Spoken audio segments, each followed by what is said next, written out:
नमस्कार दोस्तों, target with SDM आप सभी का स्वागत है। आज हम लोग फंडामेंटल राइट में अनुच्छेद 23-24 मतलब क्या तीसरी कड़ी को मतलब क्या दो फंडामेंटल राइट 14 से 18 समानता का अधिकार और स्वतंत्रता का अधिकार राइट टू फ्रीडम, इन दो मौलिक अधिकार को हम लोग समझ चुके हैं। आज हम लोग देखेंगे शोषण के विरुद्ध अधिकार, धार्मिक स्वतंत्रता का अधिकार और संस्कृति और शिक्षा संबंधी अधिकार। मतलब क्या इन तीन चार बातों को आज हम लोग देखेंगे, प्रयास करेंगे। फंडामेंटल राइट मतलब मौलिक अधिकार। मौलिक अधिकार का जो प्रावधान है वो अमेरिका के संविधान से लिया गया है और फंडामेंटल राइट का उल्लेख भारतीय संविधान में अनुच्छेद 12 से लेकर 35 तक में है। अनुच्छेद 14 में क्या है? तो अनुच्छेद 14 में कानून के समक्षमता का अधिकार और विधियों का समान संरक्षण। 15 में धर्म, जाति, लिंग, जन्मस्थान, मूल स्थान के आधार पर भेदभाव निषेध, शैक्षणिक संस्थानों में आरक्षण का प्रावधान है। 16 में लोक नियोजन मतलब क्या सर्विस में आरक्षण का प्रावधान। सर्विस में इन सब बेस के आधार पर निषेध मतलब क्या भेदभाव नहीं किया जा सकता है। अनुच्छेद 17 है अस्पृश्यता का अंत। अनुच्छेद 18 है उपाधियों का अंत। अनुच्छेद 19 के अंतर्गत अनुच्छेद 19(1) के अंतर्गत 6 प्रकार का स्वतंत्रता दिया गया है। जो पहले 7 प्रकार का स्वतंत्रता था, लेकिन 44वां संविधान संशोधन 1978 के तहत संपत्ति के अधिकार को वहां से हटा दिया गया। मतलब क्या अनुच्छेद 19(1) के तहत कुल वर्तमान में कुल 6 प्रकार के स्वतंत्रता का अधिकार दिया गया है। अनुच्छेद 20 अपराधियों को संरक्षण दिया गया है। अनुच्छेद 21 प्राण एवं दैहिक स्वतंत्रता। अनुच्छेद 21 को शिक्षा का अधिकार। अनुच्छेद 22 गिरफ्तारी में दोषी संरक्षण। और आज हम लोग उससे आगे देखने का प्रयास करेंगे अनुच्छेद 23 से 24 शोषण के विरुद्ध अधिकार। इसमें सबसे पहला शब्द है बेगार नहीं करवाया जा सकता है। बेगार शोषण के विरुद्ध में सबसे पहला अनुच्छेद है अनुच्छेद 23। अनुच्छेद 23 के अंतर्गत यह बोला गया है मानव दुर्व्यापार, मानव दुर्व्यापार, बालाक श्रम, बालक और बेगारी। बेगारी कहने का क्या मतलब है? अनुच्छेद 23 के अंतर्गत मानव दुर्व्यापार, बेगार, बलात् श्रम। तो सबसे पहले देखते हैं बेगारी क्या है। बेगारी कहने का मतलब है अभी भी कुछ गांवों में और अभी भी उच्च वर्गों के द्वारा मतलब क्या अभी भी आप देखिएगा जब गांव, तो आप देखिएगा जो जमींदार तरह के जो व्यक्ति होते हैं या जो रईस परिवार तरह के व्यक्ति होते हैं गाँव में, उनके द्वारा कुछ व्यक्तियों को या उनके पूर्वजों को या उन्हें कुछ कर दे दिया जाता है जिसके एवज में वे उनके यहाँ काम करते हैं। दूसरी बात यहाँ पर यह है कि जो उन्होंने जो कर दिया या पूर्वज से ही वह उनके दादाजी उनके यहाँ वर्क करते थे, अब वह उनके यहाँ वर्क कर रहे हैं, अब उनका जो पुत्र होगा वह भी उनके यहाँ वर्क करेगा और वह अपने मालिक को तो मालिक बोलते ही हैं। और वर्तमान समय में भी मालिक का जो बेटा है छोटा सा और बुजुर्ग व्यक्ति जो उनके यहाँ काम करते हैं, वह बुजुर्ग व्यक्ति उस 5 साल के बच्चे को भी मालिक शब्द कहकर ही संबोधित करता है, जबकि संविधान में बोला गया ऐसा नहीं किया जा सकता है। यह क्या है? तो फंडामेंटल राइट है। मतलब क्या है? बेगारी। आप फ्री में किसी से काम नहीं करवा सकते हैं आप, या आप पारिश्रमिक दे रहे हैं लेकिन जो होना चाहिए वह आप नहीं दे रहे हैं, तो ऐसा भी नहीं होना चाहिए। कुछ व्यक्ति तो ऐसे हैं भर दिन काम वर्क करवाते हैं और बस एक पेट खाना देते हैं उस व्यक्ति को और उसे सारा अपना घर का जो भी वर्क हो वह सारा वर्क उससे करवाते हैं। तो ये अनुच्छेद 23 यहाँ बोल रहा है कि इस प्रकार का कार्य नहीं करवाना चाहिए और यह फंडामेंटल राइट के अंतर्गत दिया गया है। दुर्व्यापार एक मतलब एक तरह से तस्करी भी बोल सकते हैं हम लोग। तस्करी करना मतलब क्या? महिलाओं का, पुरुषों का, बच्चों का, बच्चियों का, इन सब का तस्करी का मतलब क्या? व्यापार करना। जो अभी भी आप सुनते होइएगा खास करके यूपी में या बड़े बड़े शहरों में क्या होता है कि वहां से छोटे छोटे शिशुओं को, बच्चों को खरीद लिया जाता है और पुरुष या महिला को भी प्रलोभन दिया जाता है कि जो आप फलानी जगह चलिए मेरे साथ, आपको इतना रुपया दिया जाएगा, सैलरी, ये वो जो भी हो, प्रलोभन देकर उस व्यक्ति को विदेश में ले जाकर बेच दिया जाता है या उसके शरीर का कोई पार्ट बेच दिया जाता है। तो इस प्रकार का जो कार्य है यह भी गैर कानूनी है और यह फंडामेंटल राइट दिया गया है। दुर्व्यापार, मानव का दुर्व्यापार, एक तरह से मानव का तस्करी करना और दुर्व्यापार सब में ही पुरुष, महिला एवं बच्चों का जो सामान है वह भी खरीद फरोख्त, वह भी गैर कानूनी है। इसी के तहत वेश्यावृत्ति भी आता है और इसी में दासी, देवदासी, ये सब किसके अंतर्गत आते हैं? तो दुर्व्यापार में, एज ए तस्करी में। कौन कौन? तो पुरुष, महिला, बच्चा, दासी, देवदासी और वेश्यावृत्ति जो है वह भी इसी के अंतर्गत, मानव दुर्व्यापार के अंतर्गत आता है। अनुच्छेद किसके अंतर्गत? तो अनुच्छेद 23 के अंतर्गत इन सभी बातों का चर्चा किया गया है, जिसके अंतर्गत यह बोला गया है कि जो इन सब के लिए यह सब तरह का यदि कोई व्यक्ति वर्क करता है या इस तरह का वर्क करवाता है या कोई व्यक्ति इस तरह का कार्य करता है तो वह व्यक्ति फंडामेंटल राइट का मतलब क्या, संविधान के अनुकूल कार्य नहीं करता है। तो इसके लिए कुछ कानून बने हुए हैं, उस कानून को हम लोग देख लेते कौन सा कानून है। तो सबसे पहला कानून है अनैतिक दुर्व्यापार अधिनियम। अनैतिक दुर्व्यापार अधिनियम 1956। दुर्व्यापार अधिनियम 1956 मतलब क्या, इस संसद के द्वारा जो कानून बनाया गया है, इस कानून के तहत मानव का जो दुर्व्यापार है इसके संबंध में जो कानून है, इस कानून के तहत इस चीज पर क्या किया गया है? तो इस संबंध में इस चीज पर रोक लगाया गया है। बंधुआ मजदूरी व्यवस्था अधिनियम 1976। बंधुआ मजदूरी व्यवस्था अधिनियम, बंधुआ मजदूरी व्यवस्था अधिनियम 1976। यह बेगारी पर, इसके लिए यह कानून बनाया गया और दुर्व्यापार के लिए यह कानून बनाया गया संसद के द्वारा, जिसके तहत व्यक्तियों के खिलाफ कार्रवाई की जाती है। तो अनुच्छेद 23 हमें यह बोल रहा है मानव का तस्करी, दुर्व्यापार, बालात और बेगारी यह सब हम नहीं करवाएंगे। अब हम लोग देखते हैं इससे आगे। अनुच्छेद 24 के अंतर्गत यह कहा जाता है कि 14 वर्ष से कम आयु, 14 वर्ष से कम आयु के बच्चों को इस प्रकार के या इस प्रकार का वर्क नहीं करवाया जा सकता। किस प्रकार का? तो फैक्ट्री में, खान में और जोखिम भरे काम 14 वर्ष से कम आयु वर्ग के बच्चों को किसी भी फैक्ट्री में वर्क नहीं दिया जा सकता है। उनसे माइंस में मतलब कि खान में वर्क नहीं करवाया जा सकता है। उनसे जोखिम भरा जो काम है, जैसे मान लीजिए माचिस की फैक्ट्री में, पटाखा की फैक्ट्री में, माचिस कंपनी में, पटाखा फैक्ट्री में, पीतल बनाने कंपनी में, ताला बनाने कंपनी में, मतलब जो भी हार्ड वर्क है वह वर्क और जोखिम भरा जो वर्क है या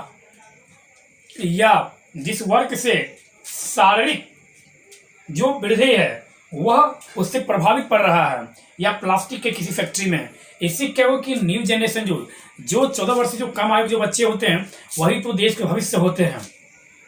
तो उनके स्वास्थ्य का ख्याल रखते हुए, ध्यान में रखते हुए इन सब चीजों का चर्चा किया गया कि किसी भी फैक्ट्री में, किसी भी खान में, किसी भी जोखिम भरे वर्क में 14 वर्ष से कम आयु वर्ग के किसी भी बच्चा से वर्क नहीं करवाया जाएगा। अब तो यहाँ तक कानून बना दिया गया है, किसी भी चाय दुकान पर भी या किसी भी घर में या कोई व्यक्ति अपने ही घर में या अपने दुकान पर किसी छोटे बच्चों से काम करवाता है। अक्सर हम लोग देखते हैं किसी चाय दुकान पे या होटल में या किसी घर में कि जो छोटे बच्चों से घर का काम करवाया जाता है, पोछा लगवाना या चाय दुकान पर, तो अब तो कानून बना दिया कि यह सभी भी आर्टिकल 24 के अंतर्गत प्रतिबंधित किया गया है। क्या? तो आर्टिकल 24 यह बोलता है कि यह सब वर्क नहीं करवाया जा सकता है बच्चों से। इससे बच्चों का मानसिक वृद्धि जो है वह रुकता है, मतलब कि उसकी जो सोचने की क्षमता होती है वह उससे प्रभावित होता है, उसका शारीरिक विकास है वह प्रभावित होता है। इस आधार पर आर्टिकल 24 के अंतर्गत यह बात कहा गया है। आर्टिकल 24 के अंतर्गत यह बोला गया है, जो बाल श्रम प्रतिषेध अधिनियम, क्या बोला गया है, तो बालकों से काम करवाने पर रोक लगाने के लिए बाल श्रम प्रतिषेध अधिनियम 1986, बाल श्रम प्रतिषेध अधिनियम 1986 के तहत इस पर क्या किया गया, इस प्रकार के वर्क करवाने वाले व्यक्तियों के खिलाफ कानूनी कार्रवाई की जाती है। बालक नियोजन अधिनियम 1938, दूसरा है बालक नियोजन अधिनियम 1938, और तीसरा है बालक नियोजन अधिनियम 1938, तीसरा है कारखाना अधिनियम 1948, कारखाना अधिनियम 1948। यह सब आपको सिर्फ वर्ष याद रखना है कम से कम। मतलब क्या, अनुच्छेद 24 के अंतर्गत जो पाबंदी लगाया जाता है, जो प्रतिषेध लगाया जाता है, वह किस कानून के तहत, तो कानून है बालक श्रम प्रतिषेध अधिनियम 1986, बालक नियोजन अधिनियम 1938 और कारखाना अधिनियम 1948। इसके तहत मतलब क्या, संसद के द्वारा यह 3 कानून बनाया गया है, जिससे इस कानून के तहत इस प्रकार का जो व्यक्ति कहीं वर्क करवा रहा है, या कोई बच्चा किसी होटल में या किसी फैक्ट्री में या किसी कोई जोखिम भरे काम कर रहा है, तो उसके खिलाफ कार्रवाई किया जाएगा, उस फैक्ट्री के मालिक के खिलाफ, उस खाने के मालिक के खिलाफ, या उस जोखिम भरे जो वर्क जो करवा रहा है उसके खिलाफ इस कानून के तहत सजा दी जाएगी या कार्रवाई की जाएगी इस कानून के तहत। इस बात का चर्चा किया गया है अनुच्छेद 24 के अंतर्गत। अब हम लोग देखेंगे आगे धार्मिक स्वतंत्रता का अधिकार। धार्मिक स्वतंत्रता का जो अधिकार है उसका चर्चा भारतीय संविधान में फंडामेंटल राइट में अनुच्छेद 25 से लेकर 28 तक में किया गया है। धार्मिक स्वतंत्रता का अधिकार, जिसके तहत अनुच्छेद 25 के तहत यह बतलाया गया है, सबसे पहली बात अपने अपने धर्मों के, मतलब क्या कह सकते हैं, अनुच्छेद 25 के तहत कुल 4 प्रकार का राइट दिया गया है। अनुच्छेद 25 के तहत कुल 4 प्रकार का अधिकार दिया गया है, यह हम बोल सकते हैं। सबसे पहला अंतःकरण, या इसको हम लोग चेतना बोल सकते हैं, अंतःकरण की स्वतंत्रता। दूसरा बोला गया है आचरण करने की स्वतंत्रता, आचरण करने की स्वतंत्रता। अनुच्छेद 25 के तहत यह बोला गया है अपने अपने धर्म को मानने, प्रचार प्रसार करने की स्वतंत्रता, धर्म के लिए बनाए गए आचरण करने की स्वतंत्रता और अंतःकरण की स्वतंत्रता, और अंतःकरण की स्वतंत्रता।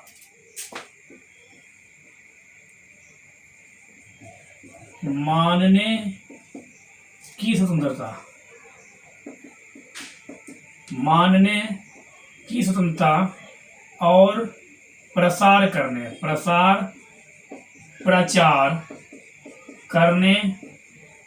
की स्वतंत्रता। तो आज कुछ टेक्निकल प्रॉब्लम है जिसके कारण आपको हम बार बार नहीं दिख पा रहे हैं, तो आप लोग मेरी बातों को सुने। हम प्रयास कर रहे हैं इस चीज को सुधारने का। तो देख रहे हैं अनुच्छेद 25। अनुच्छेद 25 के अंतर्गत धार्मिक स्वतंत्रता का चर्चा किया गया है, जिसके अंतर्गत 4 प्रकार की स्वतंत्रता का व्याख्या किया गया है। सबसे पहला क्या है, अंतःकरण की स्वतंत्रता, मतलब कि अंतःमन, मतलब क्या, चेतना की स्वतंत्रता। आपका अंतःमन क्या बोल रहा है, मतलब क्या आपका मन क्या बोल रहा है, किसी दूसरे के द्वारा मोह के बस या प्रलोभन या किसी दूसरे के दबाव, मतलब क्या प्रेशर के द्वारा हम किसी और धर्म को फॉलो नहीं कर सकते। चेतना, चेतना मतलब कि अंतःकरण या चेतना का मतलब क्या है, कोई व्यक्ति नास्तिक भी हो सकता है, कोई व्यक्ति आस्तिक, नास्तिक मतलब क्या कोई ईश्वर को नहीं भी मान सकता है, तो उसके पास भी यह अधिकार है, फंडामेंटल राइट, यह अधिकार दिया हुआ है उसके पास। उसके साथ ये जबरदस्ती नहीं किया जा सकता है कि तुम्हें राम को मानना ही है, तुम्हें अल्लाह को मानना ही है, तुम्हें जीसस को मानना ही पड़ेगा, ऐसा कोई व्याख्या नहीं है। अंतः मन चेतना का मतलब ही है कि आपका मन जिसे चाहे आप उसे मान सकते हैं, आपके ऊपर कोई दबाव नहीं दिया जाएगा। यह हुआ अंतःकरण। कोई व्यक्ति ऐसा है जो राम को भी मानता है, शिव को भी मानता है और अल्लाह को भी मानता है। कोई व्यक्ति ऐसा है जो सिर्फ राम को मानता है, तो वह आपके ऊपर डिपेंड कर रहा है। इस बात का व्याख्या भारतीय संविधान का अनुच्छेद 25 के तहत यह कहा गया है कि अंतःकरण की स्वतंत्रता मतलब क्या, चेतना की स्वतंत्रता। किसी भी व्यक्ति को भगवान या उसके रूपों के साथ अपने ढंग से अपने संबंध को बनाने की स्वतंत्रता को हम लोग अंतःकरण या चेतना की स्वतंत्रता कहते हैं। दूसरा है आचरण करने की स्वतंत्रता। आपके धर्म के अनुकूल, आपका जो धर्म बता रहा है उस धर्म के अनुकूल आप उसका आचरण करिए। आपके धर्म ग्रंथों के अनुकूल या जो आपका धर्म बता रहा है उसके अनुकूल आप अपना आचरण कीजिए। आपके ऊपर कोई बाध्यता नहीं है कि फलाना का जो धर्म है उसके अनुकूल आपको चलना है। यह फंडामेंटल राइट के अंतर्गत प्रत्येक व्यक्ति को यह अधिकार दिया गया है कि वह अपने धर्म के अनुकूल, उसके धर्म में जो बतलाया गया है उसके अनुकूल वह उसका आचरण कर सकता है। जैसे है आप लोग को पता होगा अनुच्छेद 19 के तहत यह बतलाया गया था कि जो आप सभा कर सकते हैं लेकिन हथियार बंद, मतलब क्या, हथियार लेकर नहीं। सभा करने की स्वतंत्रता है, एक जगह इकट्ठा होने की स्वतंत्रता है, संघ बनाने की स्वतंत्रता है, लेकिन हथियार लेकर नहीं, हथियार नहीं होना चाहिए। जबकि सिख बंधु जो होते हैं, सिख बंधु का जहाँ समागम होता है, जहाँ उन लोगों का मिलन होता है, वहां पर जब हजार की संख्या में जब सिख बंधु जाते हैं तो सिख बंधु अपने साथ कृपान ले जाते हैं। कंघा, कच्छा, केस, कंघा और कृपान, मतलब क्या, कौशे, या जो 5 प्रकार का जो है उसमें कृपान जो है वह एक हथियार के रूप में होता है। तो यहाँ पर मन में प्रश्न आएगा, तो क्या वो हथियार लेके जा रहा है? तो इसका मतलब अनुच्छेद 19 का वो वायलेंस कर रहा है, मतलब क्या, उल्लंघन कर रहा है।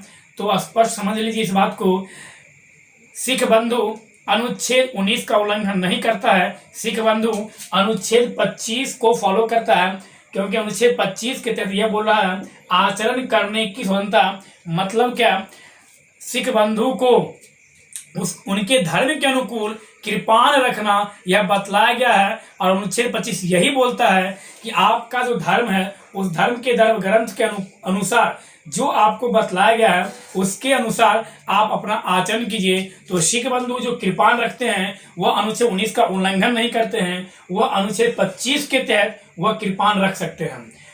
तीसरा है मानने की स्वतंत्रता।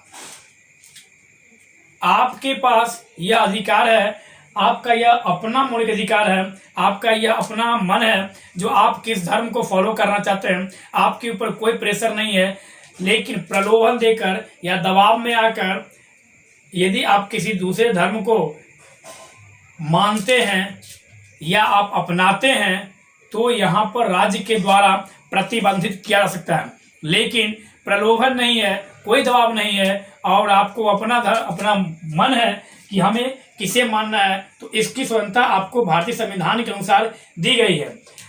चौथा जो है 25 का 4, उसमें प्रचार प्रसार करने की स्वतंत्रता। आप अपने धर्म का, आप जिस धर्म को फॉलो कर रहे हैं उस धर्म का आप प्रचार प्रसार बृहद स्तर पर आप कर सकते हैं। जिस भी ढंग से हो आपको प्रचार प्रसार करने की स्वतंत्रता है। अपने धर्म से संबंधित आप प्रचार प्रसार कर सकते हैं। यह आपका मौलिक अधिकार दिया गया है कि आप अपने धर्म का प्रचार प्रसार करने की स्वतंत्रता।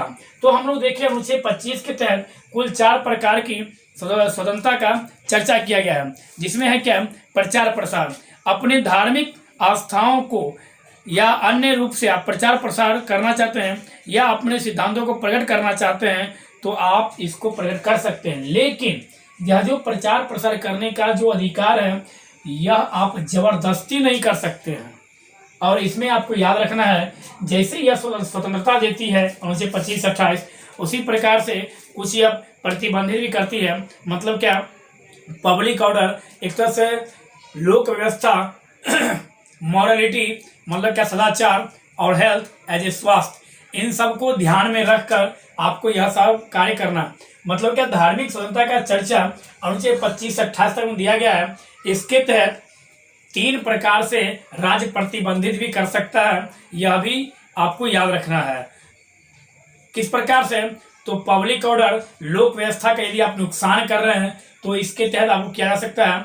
दूसरी बात, यदि आप सदाचार का उल्लंघन करने का, सदाचार को आप नुकसान पहुंचा रहे हैं तो आपको राज्य प्रतिबंधित कर सकता है। तीसरी बात, स्वास्थ्य पर यदि प्रभाव पड़ रहा है इससे, तो वह क्या कर सकता है? प्रतिबंधित कर सकता है। जैन धर्म में एक श्रृंखला, एक परंपरा है जिसके अंतर्गत जैनिज्म जो होते हैं उनके अनुयायी, वह जब बुजुर्ग होते हैं तो वह अपने शरीर को त्याग करने के लिए भोजन, अन्न, पानी का वह त्याग कर देते हैं और वह समाधि लेते हैं। तो यहाँ पर यह बोला गया कि यह तो क्या कर रहे हैं, यह तो मौत को न्योता दे रहे हैं, मतलब क्या, मौत को बुला रहे हैं। जबकि अनुच्छेद 21 बोला है प्राण एवं दैहिक स्वतंत्रता, मतलब क्या, मरने की स्वतंत्रता तो नहीं दी गई है, तो फिर ये जो मर रहे हैं ये तो उल्लंघन कर रहे हैं। तो यहाँ पर सुप्रीम कोर्ट द्वारा बोला गया है कि यह जो है जैन धर्म का यह आचरण है, उनका यह परंपरा है, और आचरण करने की स्वतंत्रता, अपने धर्म के अनुकूल आचरण करने की स्वतंत्रता प्रत्येक व्यक्ति के पास यह है। तो इस कारण से यह अनुच्छेद 21 का उल्लंघन नहीं कर रहा है। यह जो कार्य कर रहा है जैनिज्म में जो दिया गया है, यह अनुच्छेद 25 के अंतर्गत यह व्यक्ति या यह वर्क कर रहा है। अब हम देखते हैं अनुच्छेद 26। तो अनुच्छेद 25 में क्या? अंतःकरण की स्वतंत्रता, आचरण करने की स्वतंत्रता, मानने की स्वतंत्रता और प्रचार प्रसार करने की स्वतंत्रता। अनुच्छेद 26 बोलता है प्रबंध करने की स्वतंत्रता। मतलब क्या, जैसे ही आप यह सब वर्क कर लिए, करेक्शन जोड़ लीजिए, तो इसके लिए अपने धर्म के लिए प्रबंध और उसका प्रबंधन करने की स्वतंत्रता आपके पास है। तो अब हम लोग देखते हैं अनुच्छेद 26। अनुच्छेद 26 धार्मिक कार्यों की प्रबंध की स्वतंत्रता। मतलब क्या, सबसे पहला था 25, तो वह था आपका अपना धर्म का आचार प्रचार करना। अब 26 बोल रहा है जिसका प्रचार प्रसार किए, अब आप उसकी स्थापना करेंगे। बस हम जोड़ रहे हैं एक सीक्वेंस में। तो ये 26 बोल रहा है कि धार्मिक कार्यों की प्रबंधन या प्रबंध की स्वतंत्रता, जिसके अंतर्गत है अपने अपने धार्मिक स्थलों को स्थापित करने की स्वतंत्रता। जैसे मान लीजिए अभी कोरोना का काल चल रहा है, एक मतलब, और चल भी रहा, तो इसमें आप एक दान पेटी लेके बैठ गए कहीं पे, और यह हिंदू धर्म के नियम के भैया हिंदू धर्म की ओर से इसमें दान दीजिए आप लोग, और इस दान पेटी में जो भी होगा, मतलब इस दान से एक कोरोना के मरीज के लिए एक अस्पताल बनाया जाएगा, या कुछ भी हो इस तरह से ये बनाया जाएगा। तो उनसे 26 बोल रहा है कि धार्मिक कार्यों की संस्था अपने अपने धर्म से अपने अपने धार्मिक स्थलों को स्थापित करने की स्वतंत्रता। और अनुच्छेद 26 का 2 बोल रहा है प्रबंध करने की स्वतंत्रता। मतलब क्या, अनुच्छेद 26 में 4 प्रकार की स्वतंत्रता दी गई है। सबसे पहली स्वतंत्रता है कि अपने अपने धर्मों को, धार्मिक स्थलों की स्थापित करना। दूसरा, उसका प्रबंध करना। तीसरा है जंगम या स्थावर संपत्ति को अर्जित करना। जंगम मतलब चल संपत्ति, स्थावर मतलब अचल संपत्ति। चल और अचल संपत्ति को अर्जित करने का अधिकार अनुच्छेद 26 के तहत, फंडामेंटल राइट अनुच्छेद 26 के तहत जो तीसरा अधिकार है 26 के तहत, वह दिया गया है अपने अपने धर्मों से संबंधित चल व अचल संपत्ति आप अर्जित कर सकते हैं। उनका समुचित उपयोग, मतलब क्या, जो सबसे पहले तो हम स्थापित करेंगे, उसके बाद उसका प्रबंधन करेंगे, उसके बाद उससे हम संपत्ति अर्जित करेंगे, और उसके बाद जो संपत्ति हम अर्जित करेंगे उसका समुचित उपयोग, जो वैधानिक उपयोग है, वह भी हम करेंगे। तो वही बोला है उनका समुचित उपयोग करने का अधिकार है। तो अनुच्छेद 26 के तहत धार्मिक कार्यों की प्रबंध करने की स्वतंत्रता है। अब हम लोग देखेंगे अनुच्छेद 27 के तहत क्या बोला गया है। अनुच्छेद 27 के तहत यह बोल रहा है कि धर्म के नाम पर सरकार किसी भी व्यक्ति से टैक्स वसूल नहीं सकता है। और टैक्स मतलब क्या, जैसे अभी मान लीजिए राम मंदिर बन रहा है, तो भारत सरकार यह नहीं कह सकती है कि राम मंदिर बन रहा है। भारत सरकार हम बोल रहे हैं, व्यक्ति विशेष अलग चीज है। ट्रस्टी बोल सकते हैं, लेकिन भारत सरकार यह नहीं बोलेगी कि राम मंदिर बन रहा है उसके लिए आप सभी व्यक्ति को टैक्स देना होगा। मतलब क्या, सरकार टैक्स जो है वह किसी एक विशेष धर्म को बढ़ावा देने के लिए नहीं ले सकती है, यह ध्यान देना है हमें। अनुच्छेद 27 के अंतर्गत, अनुच्छेद 28 के अंतर्गत यह कहा गया धार्मिक शिक्षा में उपस्थित होने की स्वतंत्रता। मतलब क्या, पूर्णतः राज्य से पोषित जो संस्थान है उसमें या उसके अंतर्गत किसी भी व्यक्ति को किसी भी धार्मिक शिक्षा देने के लिए बाध्य नहीं किया जाएगा। मतलब क्या, पूर्णतः जो सरकारी जो स्कूल है या सामान्य शिक्षण संस्थान है उसमें किसी भी धर्म की शिक्षा नहीं दी जाएगी सामान्य रूप से। इसके तहत यह है कि विशेष उद्देश्य से यदि राज्य के द्वारा पूर्णतः पोषित है, लेकिन उसका जो स्थापना हुआ उस संस्थान का उसका उद्देश्य ही है धार्मिक शिक्षा देना, तो वहां दिया जा सकता है। लेकिन सामान्य शिक्षण संस्थानों में किसी भी व्यक्ति को धार्मिक शिक्षा देने का धार्मिक शिक्षा में उपस्थित होने की स्वतंत्रता है। मतलब यह बोल रहा है, जैसे मान लीजिए किसी स्कूल में आप पढ़ाई कर रहे हैं या मान के लीजिए पढ़े होंगे, तो आप देखते होइएगा जब हिंदी की क्लास होती थी हाई स्कूल में, तो जो हमारे मुस्लिम बंधु होते थे वो निकल जाते थे, और जब उर्दू की जब घंटी हो रही थी तो हम लोग क्लास से निकल जाते थे। कहने का मतलब क्या है, यह जबरदस्ती नहीं था कि आपको उर्दू पढ़ना ही है, यह भी जबरदस्ती नहीं था कि आपको हिंदी पढ़ना ही है। मतलब क्या, किसी भी व्यक्ति को यह बाध्य नहीं किया जा सकता है कि उसे इस धर्म की जो पढ़ाई चल रही है, सॉरी संस्कृत, तो आपको संस्कृत पढ़ना ही होगा, ऐसा कोई नहीं है। उसमें उसकी उपस्थिति होने की स्वतंत्रता है, वह उपस्थित हो तो भी ठीक, नहीं हो तो भी ठीक। यदि अवयस्क है, यदि व्यक्ति अवयस्क है तो उसके गार्जियन की अनुमति से वह बच्चा या वह व्यक्ति उपस्थित हो सकता है, लेकिन उसे बाध्य नहीं किया जा सकता है। तो अनुच्छेद 28 यही बोलता है कि धार्मिक शिक्षा में उपस्थित होने की स्वतंत्रता। तो धार्मिक स्वतंत्रता का जो अधिकार है 25 से 28 तक में, जैसे यह अनुच्छेद स्वतंत्रता का अधिकार दे रहा है, उसी प्रकार से इसी अनुच्छेद के अंतर्गत प्रतिबंध भी लगाया गया है।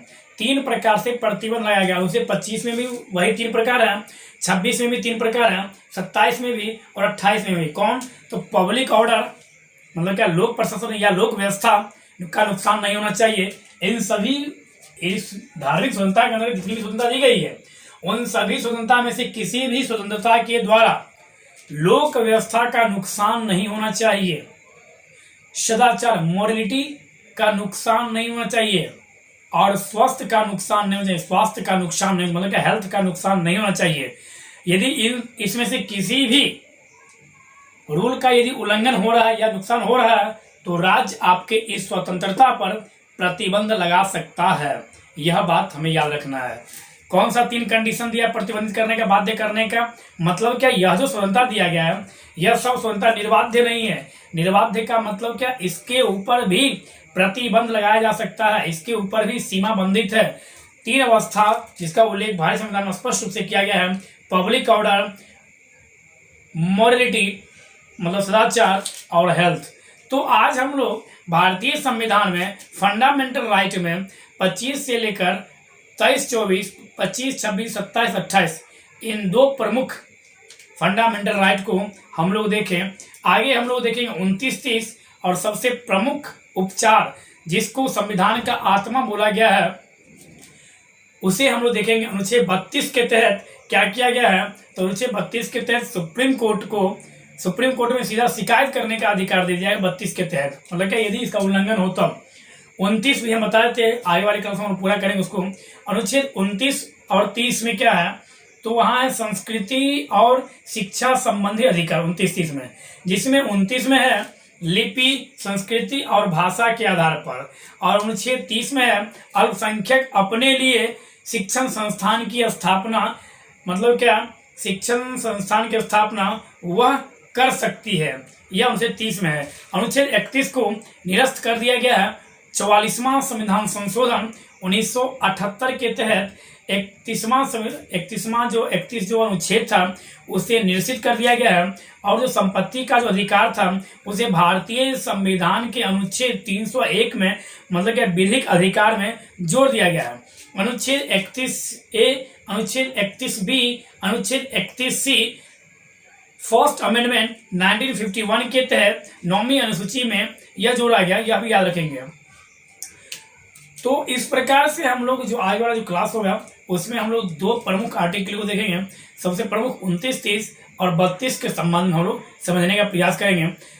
आज आप लोगों को कुछ प्रॉब्लम आता होगा जो हम सामने में नहीं आ पा रहे होंगे, कुछ टेक्निकल ऐसा प्रॉब्लम हो गया है, तो आप लोग सपोर्ट कीजिए, शेयर कीजिए, लाइक कीजिए। लगभग हम लगातार आप लोगों के साथ बने हुए हैं, तो आप लोगों का भी कर्तव्य बनता है थोड़ा सा वीडियो को लाइक कर दीजिए और शेयर करना, यह आप लोगों का भी कर्तव्य बनता है मेरे हिसाब से। वैसे आप लोगों को अच्छा लगे तभी लिख कीजिए, नहीं अच्छा लगे तो कोई ज़बरदस्ती नहीं, तो आप डिसलाइक भी कर सकते हैं और आप बता भी सकते हैं जो डिसलाइक करने के क्या कारण है, वो भी आपका स्वागत है। धन्यवाद।